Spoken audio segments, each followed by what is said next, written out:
देखो मतलब जो गोलीय अवतल पृष्ठ पर अपवर्तन है, यानी कि अगर हम पढ़ेंगे, जैसे हमने दर्पण पढ़े ना, दर्पण दो टाइप्स के पढ़े थे, एक तो अवतल दर्पण, एक पढ़ा था उत्तल दर्पण। ऐसे जो हम पढ़ेंगे वो पढ़ेंगे लेंस के बारे में, क्योंकि अपवर्तन की कंडीशन पढ़ रही है, और अपवर्तन की कंडीशन जो होती है वो लेंस में होती है। और लेंस भी हमारे दो प्रकार के होते हैं, क्या कौन से? अवतल लेंस और उत्तल लेंस। जो आज का हमारा टॉपिक है वो है गोलीय अवतल पृष्ठ पर अपवर्तन। अब एक गोला है और गोले का पार्ट है वो अवतल दर्पण, ठीक है। अब लेंस है तो हमने ये मान लिया कि अवतल लेंस है। अवतल लेंस क्या होता है? गहराई वाला। जाहिर सी बात है ये उसका टुकड़ा है। आपने अवतल लेंस देखे होंगे, जैसे अवतल लेंस होते हैं इस टाइप के, ठीक है। तो ये वाला पार्ट है, बस केवल ये वाला पार्ट बना रखा मैंने, ये वाला, ठीक है। अब इसके होते हैं मुख्य एक्सिस, और मुख्य एक्सिस कैसे बनेंगे? ये हमारा लेंस हो गया, इधर का माध्यम क्या हो गया? कांच, यानी कि ग्लास, कांच का माध्यम है, ये गिलास है।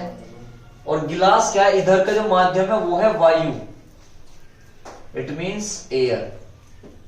और जो इधर का माध्यम है वो है N1, और इधर का माध्यम है N2। क्लियर यहां तक? आगे वायु क्या है? कांच के कंपैरिजन रेयर मीडियम है, यानी कि विरल माध्यम है। ये विरल है और ये सघन है। इतनी बात क्लियर हुई? ये ध्रुव है हमारा P। अब हम यहाँ ऑब्जेक्ट रखते हैं, यहाँ पे ऑब्जेक्ट की जो चिन्ह परिपाटियां है, साइन कन्वेंशन है, वे दर्पण के हिसाब से चलेगी। पोल से हमेशा दूरी नापी जाएगी, जितनी भी दूरी नापी जाएगी वो पोल से ही नापनी आपको, ठीक है। वो नापनी पोल से ही है। और जो पोल से वस्तु की दूरी होती है वो U होती है, सेंटर की दूरी R होती है, और वस्तु की दूरी क्या होती है हमारी? सॉरी, इमेज की दूरी क्या होती है? V, और वस्तु की दूरी होती है U। वे ही है दर्पण वाले रूल। बस यहाँ लेंस में और कुछ नहीं है। वस्तु हमारी यूं रखी हुई है, डायग्राम काफी लेंथी बनेगा इसका। देखो यहाँ O वस्तु रखी हुई है। अब जब O वस्तु रखी हुई है, इससे यहां से रे चलेगी ऐसे, जिसे बोलते हैं इंसिडेंट रे, आपतित किरण। अब जैसे यहां पे गई है, देखो एक लाइन तो है इधर से चलती है और एक चलती है इस मुख्य अक्ष पर। एक लाइन तो ऐसे चलती है और एक चलती है मुख्य अक्ष पर, ठीक है। तो आपतित किरण ऐसे गई है, एक लाइन चल रही है इधर पे, और इधर पे यहाँ पे कहीं ना कहीं इसका सेंटर होगा। इसका जो सेंटर होगा मैंने पुट कर लिया कि इसका सेंटर है यहाँ पर, जो इसका सेंटर है वो है यहाँ पर C। इस लेंस का सेंटर गोले का, ये गोला यानी कि ये लेंस जिस गोले का पार्ट है उसका सेंटर है यहाँ इसका। अब यहां से आपतित किरण गई, जैसे यहां पर गई है, इसको मैंने नाम दे दिया है M, ठीक है। अब एक बार बताओ, यहाँ पे सेंटर नॉर्मल खींचेगा नहीं खींचेगा? अभिलंब खींचेगा। अब नॉर्मल कहां से खींचना है? बस ये बात ध्यान रखिए, जब भी गोल चीज होगी, जो भी ये लेंस होंगे, गोल वस्तु है, तो हमेशा इसके सेंटर से होकर जाएगा अभिलंब। फिर से बता रहा हूं, उसको बस याद रखना कि अगर कोई भी गोलीय लेंस है, कोई भी स्फेरिकल लेंसेस है, तो उसमें जो आप नॉर्मल खींचते हो वो कहां से होकर जाता है? सेंटर से होकर जाता है हमेशा। कोई भी गोल वस्तु है, कोई भी गोल ऑब्जेक्ट है, उसके वो सेंटर से होकर जा रही है कोई भी लाइन, तो वो क्या होता है? उसका नॉर्मल होता है, अभिलंब होता है। तो इसके अभिलंब से क्या खींच के जाएगा तुम्हारा? नॉर्मल, सेंटर से। और ये खींच दीजिए आप इसका सेंटर। क्लियर है भाई यहां तक? ये आपतित किरण जा रही है और यहां पे एकदम जैसे यहां टकराई है, तुरंत अभिलंब खींचेगा। अभिलंब खींचा तो वो खींचेगा सेंटर से। देखो भाई, ठीक है। अब ये जानी चाहिए थी सीधी, ऐसे जानी चाहिए थी, लेकिन ये जा रही है विरल से सघन में, रेयर से डेंजर में। तो नॉर्मल की ओर झुकेगी या नॉर्मल से दूर हटेगी? भाई नॉर्मल की ओर झुकेगी, नॉर्मल से दूर हटेगी? बताओ। जब ये विरल से सघन में जा रही है तो नॉर्मल की ओर झुकेगी नहीं झुकेगी? yes, sir. अब नॉर्मल की जब ओर झुकेगी तो ये ऐसे ना जाकर ये थोड़ी सी डिस्टर्ब हो जाएगी, ये ऐसे जाएगी इस टाइप से। अब यहां ही इंटरेस्टिंग पॉइंट है, स्टैटिक, यानी कि ये जो इंटरेस्टिंग पॉइंट जो बना है वो ये बना है कि अगर ये लाइन इधर को जाती रहेगी तो ये तो अनंत काल तक इधर जाती रहेगी। अब जब ये इधर जाती रहेगी और ये जा रहा प्रिंसिपल एक्सिस यानी कि मुख्य एक्सिस, तो ये लाइन और ये लाइन कभी नहीं मिलनेगी। कभी मिलेगी। और जब ये मिलने की नहीं तो कभी भी प्रतिबिंब नहीं बनने का।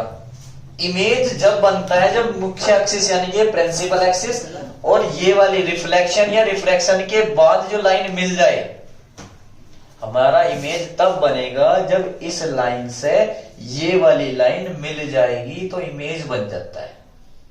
लेकिन ये तो इधर को घूमगी पहले ही, अब ये तो इधर को जाती रहेगी और ये इधर को जाती रहेगी, क्या कभी ये मिल पाएगी?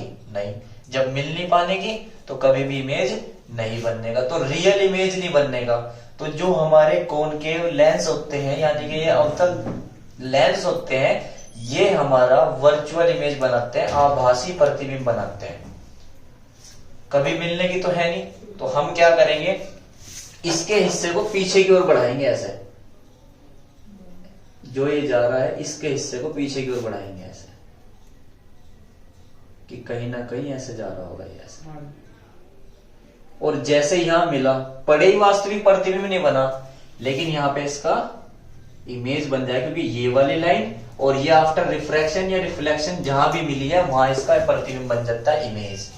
वास्तव में नहीं बना है लेकिन आभास हो गया इसका, कि वास्तव में ना बनकर आभास तो हो गया कि वास्तव में इमेज यहां बनेगा इसका आभासी। ठीक है, फिर समझते हैं, जिसको रूल लगता है वो समझ जाएगा। देखो यहाँ पे ये वस्तु है और वस्तु से आपतित किरण यहाँ पे गई है, यहाँ पे तुरंत क्या खींचेगा, अभिलंब। अभिलंब खींचता है हमेशा सेंटर से। अब जाहिर सी बात है विरल से जा रही है सघन में, तो नॉर्मल की ओर झुकेगी, नॉर्मल से दूर हटेगी, नॉर्मल की ओर झुकेगी, तो नॉर्मल की ओर झुक गया। अभी जानी तो ऐसे चाहिए थी, जती रहेगी जती रहेगी। इधर तुम्हारी ये प्रिंसिपल एक्सिस है, कभी नहीं मिलने की, तो इमेज हमारा कभी बनने का ही नहीं वास्तविक। तो जब वास्तविक इमेज नहीं बनने का तो इस लाइन को हमने पीछे की ओर बढ़ाया, इस वाले को रिफ्रैक्शन वाले को पीछे को बढ़ाता चला गया, तो यहाँ मिला। अब ये वाली लाइन और ये वाली लाइन यहाँ मिलते, तो यहाँ बनता है इसका इमेज। दिमाग में एक चीज सेट कर लेनी है कि जहां पर मुख्य एक्सिस और ये रिफ्रैक्शन या रिफ्लेक्शन के बाद जो भी लाइन आ रही है उसी को क्या बनता है, इमेज बनता है, जहां पर ये मिलती है। तो यहाँ इसका इमेज बन गया। ठीक है, इनकी दूरी हमें पता होती है, इनकी दूरी हमें पता होती है, पोल से सेंटर तक की दूरी होती है r, और इमेज की डिस्टेंस होती है हमारी v, और इसकी इमेज होती है u, स्मॉल u, ऑब्जेक्ट तक की डिस्टेंस। ठीक है, अब रिफ्रैक्शन के रूल से हम इनके लो भी बनाएंगे, यानी कि वे बनाएंगे कोण, आपतित किरण, इंसिडेंट रे और नॉर्मल के बीच में एक एंगल बनता था, उस एंगल को बोलते थे हम एंगल ऑफ इंसिडेंस, यानी कि आपतन कोण आई। आपतित किरण और अभिलंब के बीच में आई बनता था, और परावर्तित या अपवर्तित किरण और अभिलंब के बीच में कौन सा कोण बनता था, आर। तो ये वाला एंगल कितना बन रहा आपके बीच में, आर। बताओ यहां तक क्लियर है क्या? ठीक है, ये हमारे पास डायग्राम बने। अब कुछ ना कुछ एंगल तो ये भी बने होंगे। ये जो बना है इसको मान लीजिए आप अल्फा, इसको मान लीजिए बीटा, इसको मान लीजिए गामा। भाई मैं फिर से बता रहा हूं, डायग्राम बहुत लेंथी जाएगा, डायग्राम ही समझ नहीं आने का तो डेरिवेशन समझ नहीं आएगा ये आपके। और ये डायग्राम उसके समझ में आएगा जिसको लो पता होंगे, लास्ट के लेक्चर सारे पढ़ रखे होंगे आपने, तभी समझ में आएंगे। रिफ्रैक्शन तब आएगा, अगर वरना कुछ समझ नहीं आएगा। अगर ये समझ नहीं आ रहा तो लास्ट वीडियो देखो या लास्ट लेक्चर पढ़ो, तब समझ में आएंगे। तो ये ऑब्जेक्ट है, ये आई है, ये सी है, इतने बात हमारी क्लियर हुई। अब मुझे सुविधा के अनुसार मैं यहाँ पे एक ट्रायंगल मान रहा हूं, वो बाद में काम आएगा। इस एम से मैंने एक परपेंडिकुलर लंब डाल दिया, माना है मैंने समझने के लिए बस। तो जब अभिलंब खींच दिया तो यहाँ पे जो पॉइंट खींचा है इसको मैंने मान लिया है n, और इसकी ऊंचाई मान ली अपने पास है, और वो मान ली है h, ये अपने पास से मान ली मैंने। ये अभिलंब बाद में काट दूंगा मैं, बस ये सुविधा के अनुसार है, सुविधा के अनुसार जिसकी हमें जरूरत है ये हमारा काम करवाएगा, और बाद में इसकी वैल्यू हम खत्म कर देंगे। तो यहां से m से हमने एक नॉर्मल डाल दिया, अभिलंब डाल दिया, और इसकी ऊंचाई मान ली है h। h, x, y, z कुछ भी मान सकते थे आप, इन्हें भी alpha, beta, gamma, x, y, z कुछ भी मान सकते हैं, कोई दिक्कत नहीं। ये सब कटेंगे बाद में, क्योंकि ये सब माने हुए हैं, जो चीज मानी हुई होती है वे सब काटने होते हैं हमें। ठीक है, इतनी बात समझ में आ गई डायग्राम कैसे बना। ठीक है, अब इसमें माना लिखो, लिखो माना, ये डायग्राम बाद में नोट कर लेना साइड में। माना लिखे, माना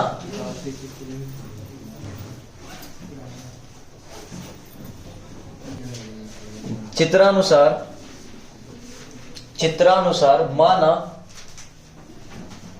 माना किसी वस्तु O से आपतित किरण, चित्रानुसार माना वस्तु O से आपतित किरण लेंस पर, अवतल लेंस पर पहुंचती है तथा अपवर्तन के पश्चात, लेंस से अपवर्तन के पश्चात आभासी प्रतिबिंब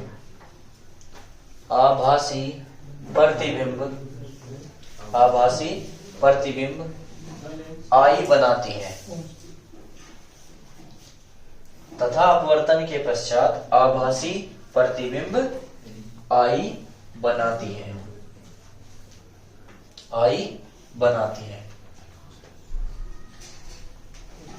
ठीक है भाई। अब कुछ पॉइंटें याद रखें, जैसे हमने मैथ्स में कुछ लॉ पढ़ते हैं, नियम पढ़ते हैं बहिष्कोण पर में क्या होती है समझाता हूं पहले। बहिष्कोण पर में थ्योरम ऑफ एक्सटीरियर थ्योरम होती है ये बहिष्कोण पर में। अब बहिष्कोण पर में ये कहते हैं अगर हमारे पास कोई एंगल है इस टाइप का, मान लो इस टाइप का कोई एंगल है और यहाँ पे आपका एंगल है x, यहाँ पे है y, और बाहर का जो एंगल है चाहे वो यहाँ हो चाहे इधर हो, और बाहर का जो एंगल है वो z है, तो बहिष्कोण पर में ये कहती है कि x प्लस y बराबर होगा z के, मतलब अंदर के कोणों का योग बराबर होता है बाहर वाले कोण के। ये बहिष्कोण पर में है। फिर से बहिष्कोण पर में क्या है, जो अंदर के कोणों का योग होता है वो बाहर वाले कोण के बराबर होता है। ठीक है। दूसरा हमने एक चीज और पढ़ रखी जो हिंदी मीडियम वाले पढ़ते हैं कि लाल बटे कक्का,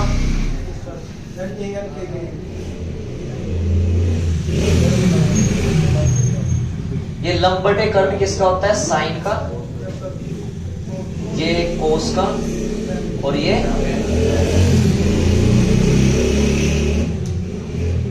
टेन थीटा का, यानी कि ये साइन, ये कोस, ये टेन। इसको बोलते हैं इंग्लिश में परपेंडिकुलर, ये हाइपोटेन्यूज, ये बेस, और ये आधा यानी कि बेस हो गया, ये हाइपोटेन्यूज और ये परपेंडिकुलर। ठीक है, ये पढ़ रखे हैं हमने, पाइथागोरस प्रमेय से ही है। तो अब इसमें पहले ना बहिष्कोण पर में लगाऊंगा और बाद में लगाऊंगा ये वाले फॉर्मूले, और साइन थीटा की वैल्यू निकालनी मुझे, आई और आर की वैल्यू। तो फिर चलते हैं, देखो मैं लेके चलता हूं त्रिभुज, ट्रायंगल ओ।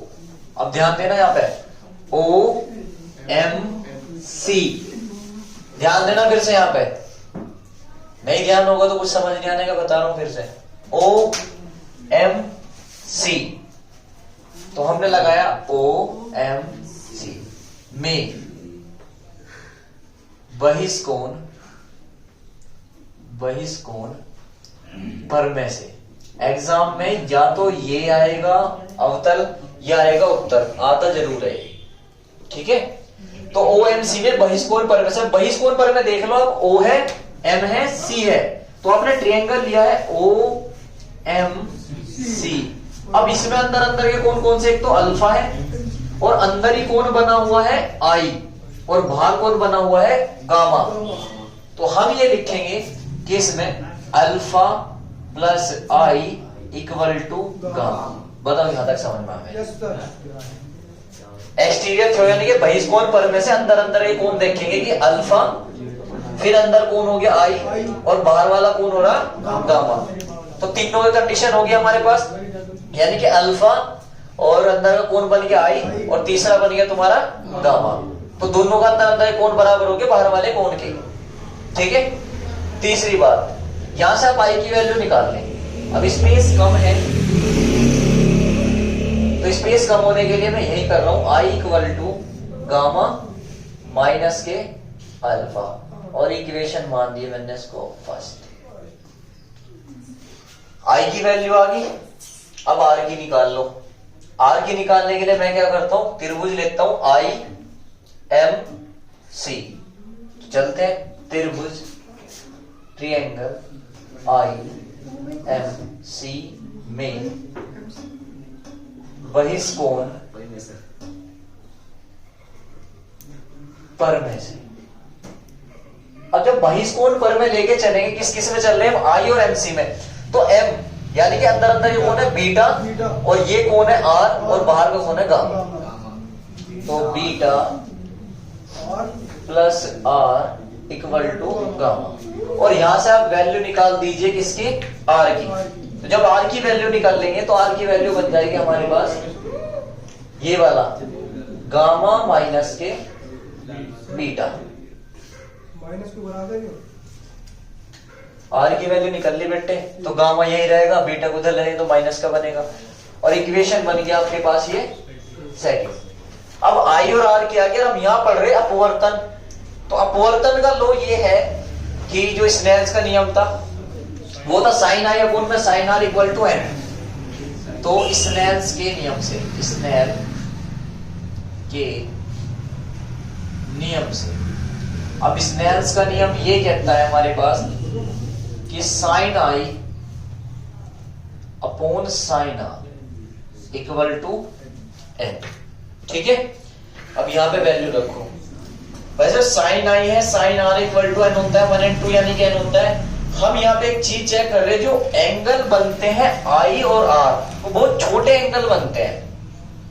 जो एंगल बनते हैं साइन आई और साइन आर में बहुत छोटे एंगल बनते हैं। जब छोटे एंगल बनते हैं हम ये लिखते हैं क्योंकि साइन आर तथा साइन आई तथा साइन आर छोटे कोण हैं, छोटे कोण हैं।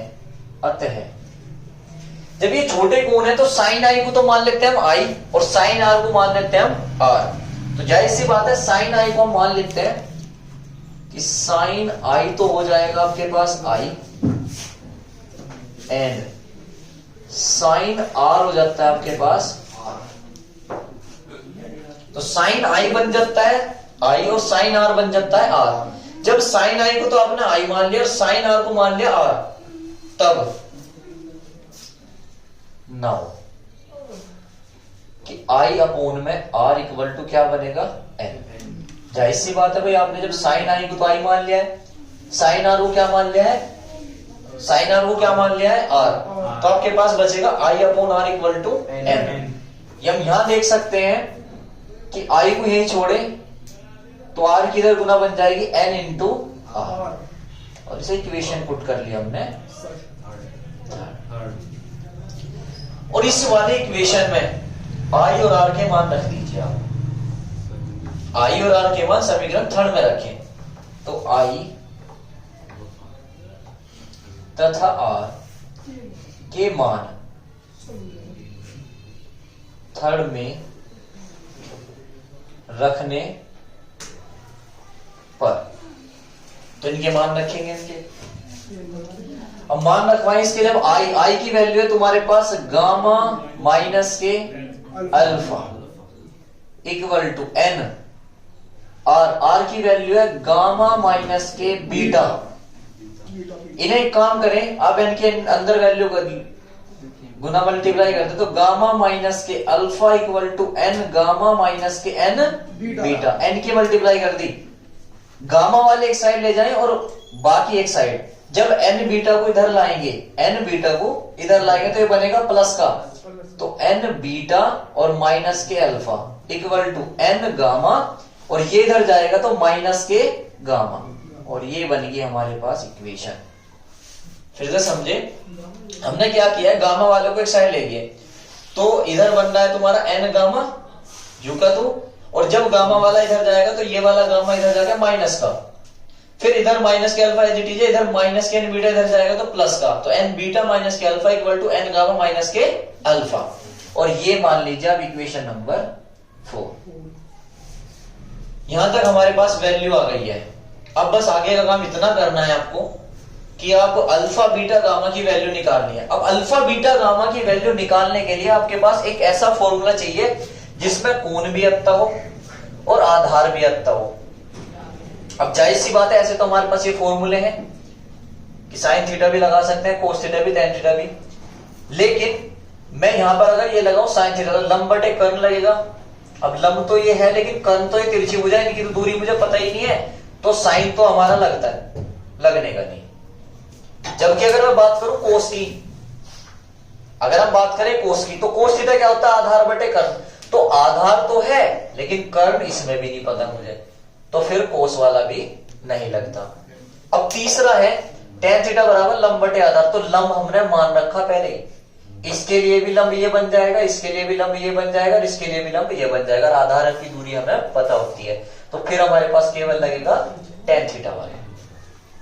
ठीक है, तो यानी कि tan थीटा वाला हम यहाँ फॉर्मूला लगाएंगे। अब स्पेस कम है तो मैं थोड़ा सा इस डायग्राम को ऊपर शिफ्ट कर रहा हूं, ऐसे। भाई ये डिस्टेंस आपकी r थी, ये आपकी v है, मैनेज कर लेना, पिछले वाले के वो ले लेना, ये आपके पास u है।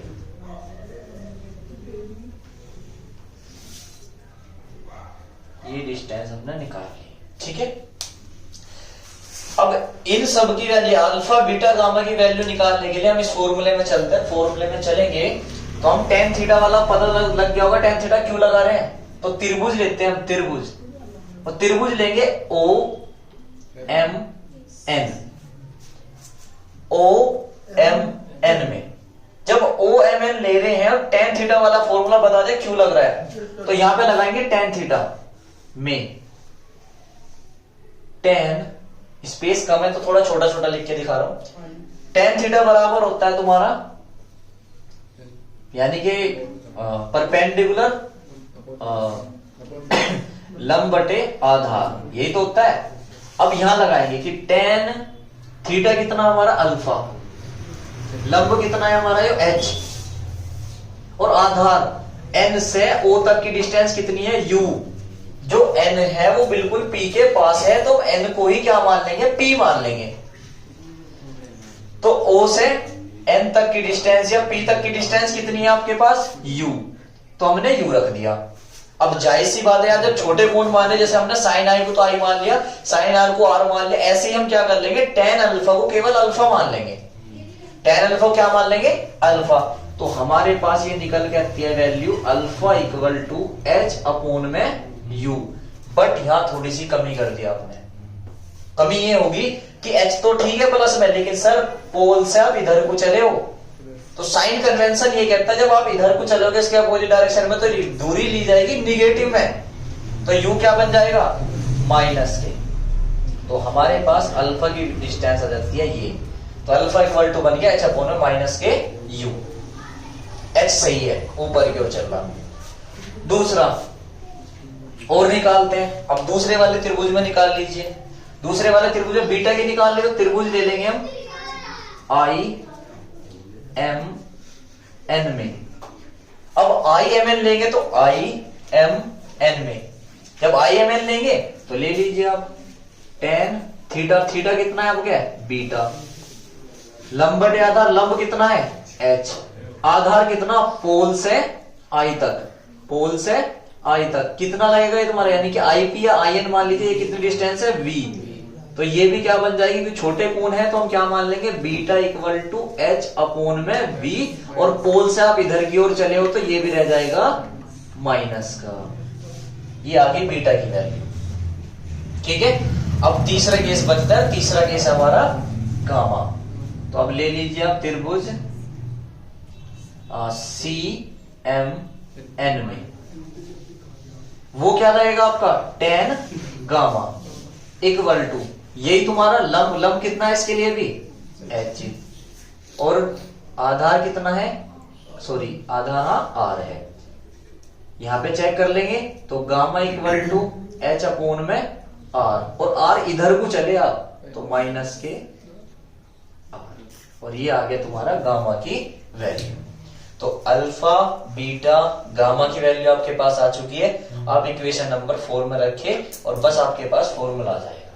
ठीक है, तो ध्यान देते हैं फिर से। अब यहां लिखते हूं मैं अल्फा बीटा तथा गामा का मान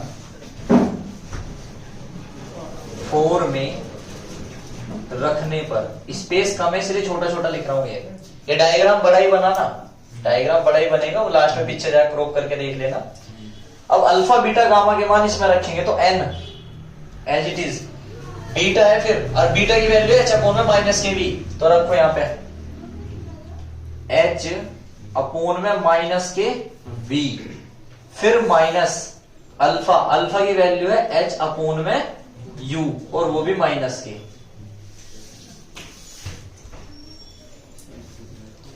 ठीक है, इधर का लिखा गया बराबर एन, और इधर बन रहा आपके पास गामा। अच्छा, यहां से हम गामा कॉमन भी ले सकते थे, यहां से गामा कॉमन भी ले सकते थे, तो यहां से आप गामा कॉमन ले सकते हो, तो गामा कॉमन लेने के बाद बन जाएगा, यहां से गामा कॉमन लिया था ना हमने, गामा और n माइनस के 1, क्योंकि आपने गामा उधर बुझा दिया था यार, आप देख सकते हो, कंफ्यूज होने की जरूरत नहीं है। देखो आपने क्या करा, अल्फा ही छोड़ रखा, इधर ले गए तो n गामा और माइनस के गामा, तो आपके पास क्या बन जाएगा यहाँ पे n बीटा माइनस के alpha equal to gamma common ले लीजिए, ये बन जाएगा n माइनस के 1, ये भी इक्वेशन 4 ही है। तो इसमें वैल्यू रखें n, यानी कि n, फिर बीटा, बीटा की वैल्यू h अपोन में माइनस के भी, फिर माइनस अल्फा की वैल्यू h अपोन में माइनस के u इक्वल टू गामा, और गामा की वैल्यू रख दो बस। गामा की वैल्यू कितनी है यहाँ पे, माइनस के h अपोन में r, और अंदर बच जाएगा n माइनस के 1। अब इजी हो गया आपके लिए, वरना दो जगह गामा रखना पड़ता है। गामा बाहर ले लिया मैंने, हो जब गामा बाहर ले लेते बन गया आपके पास फॉर्मूला। अब एक काम करें, इसमें भी माइनस के एच है, इसमें माइनस के एच है, इसमें माइनस के एच है, माइनस के एच कॉमन ले लीजिए आप, इसमें से माइनस के एच कॉमन लेंगे। माइनस के एच छाना में ध्यान देना, माइनस के जब एच कॉमन लूंगा तो अंदर बचेगा n अपोन में v, माइनस के एच बाहर लेंगे, फिर माइनस के एच अपोन में बाहर ले गया आप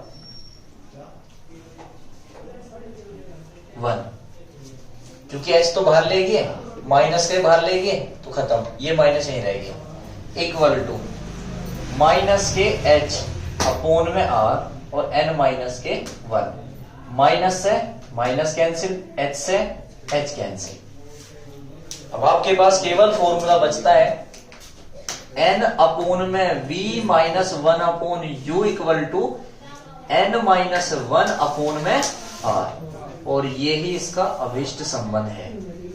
या हम ये बोल सकते हैं, इसमें से आप माइनस कॉमन ले सकते हो, माइनस कॉमन लेंगे तो ये बन जाएगा 1 upon u minus n upon b equal to 1 minus n upon में r, कि आप दोनों साइड से कॉमन लेने के बाद इसे प्रूफ कर सकते हो, इधर माइनस कॉमन लेके, और ये आपके पास बनता है प्रूफ। ये इसका अभिष्ट संबंध है। ठीक है, अब इसे नहीं समझ में आया तो दोबारा देख लेना भाई, ठीक है, समझ में आ जाएगा। और ये डायग्राम पूरा ही बनाना, ये स्पेस कम था इसलिए वो करा देना। अब पीछे जाना और स्क्रीनशॉट लेके वहां से बना लेना, करो नोटिस है। अब बस आज के लिए इतना ही।